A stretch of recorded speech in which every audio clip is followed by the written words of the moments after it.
سردیوں کی آمد کے ساتھ ساتھ نا کچھ لوگوں کی جو لائف سٹائل ہے نا، جن کا جو طریقہ کار ہے لوگوں کا، وہ تبدیل ہو جاتا ہے۔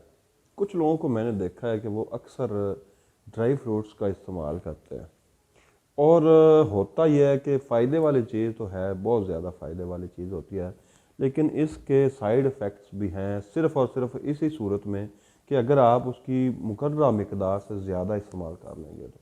میں آج آپ کو بتاؤں گا کہ سردیوں کی آمد کے ساتھ ساتھ آپ نے کن چیزوں کا استعمال کتنی مقدار میں کرنا ہے اور کس وقت کرنا ہے۔ میں حکیم محمد احمد آپ کی خدمت میں حاضر ہوں۔ میں آپ کو سردیوں کی آمد کے مطابق جو چیزیں ہیں، آپ کی خوراک ہے، وہ میں آپ کو مینٹین کر کے دوں گا۔ سب سے پہلے ہوتا یہ ہے کہ سردیوں کی آمد کے ساتھ ساتھ نا میرے پاس جو پیشنٹ آتے ہیں نا، کئیوں کو میں نے دیکھا ہے کہ وہ بہت زیادہ ڈرائی فروٹس، انڈے وغیرہ جو کہ بہت زیادہ گرم چیزیں ہوتی ہیں، ان کا استعمال کر کے بلڈ پریشر کے مریض بن کر یا معدے کے مریض بن کر وہ آ جاتے ہیں، کیونکہ ان کو صحیح مقدار کا پتہ نہیں ہوتا۔ وہ کہتے ہیں کہ بس یہ چیز ہے، گرم ہے، سردیاں ہیں، یہ ہم نے کھانی ہے، ان کی مقدار جو ہے بے تحاشا وہ استعمال کر لیتے ہیں۔ آپ نے یہ کرنا ہے کہ سردیوں میں ایک دوسرا عمل جو ہے وہ پانی نہ پینا یا پانی انتہائی کم پینا۔ ہمارے جسم کو پانی کی اتنی ہی مقدار درکار ہوتی ہے جتنی کہ گرمیوں میں ہوتی ہے۔ گرمیوں میں ہم پیاس کی شدت کی وجہ سے ہم بہت زیادہ پانی پی لیتے ہیں، لیکن سردیوں میں ہم پیاس کی شدت ہوتی نہیں ہے تو پانی استعمال نہیں کرتے، لیکن ہماری جسم کو، ہماری باڈی کو پانی کی کچھ مقدار کی ضرورت ہوتی ہے۔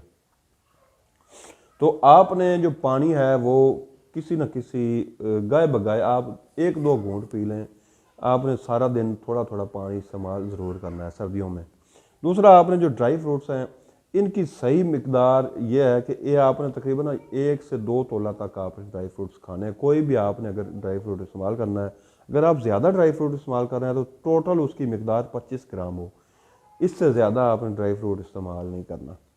تو کوشش کیجئے کہ آپ جو کاجو نمکین ہوتا ہے یا پستہ نمکین ہوتا ہے، تلے ہوئے ہوتے ہیں، ان کو آپ نے استعمال نہیں کرنا، کیونکہ ان میں نمک وغیرہ کی مقدار کافی ہوتی ہے، جس کی وجہ سے بلڈ پریشر کو بڑھاتے ہیں۔ تو یہ آج کا میرا جو شیڈول ہے وہ یہ تھا کہ آپ سردیوں میں ان چیزوں کو استعمال کیسے کرنا ہے۔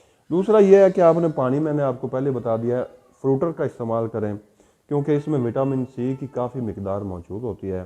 کیونکہ سردیوں میں جو ہمارے چہرے پر خشکی غالب آ جاتی ہے، یا ہمارے چہرے پر، ہمارے جسم کے اوپر، سر میں خشکی غالب ہوتی ہے، اس کی ایک مین وجہ وٹامن سی کی کمی ہوتی ہے، جو کہ فروٹر، کنو وغیرہ آپ کے جسم میں وٹامن سی کی کمی پورا کر سکتی ہیں۔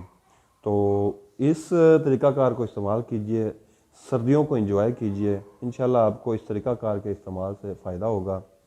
دعاؤں میں یاد رکھیے گا۔ اب تک کے لیے اتنا ہی۔ اللہ حافظ۔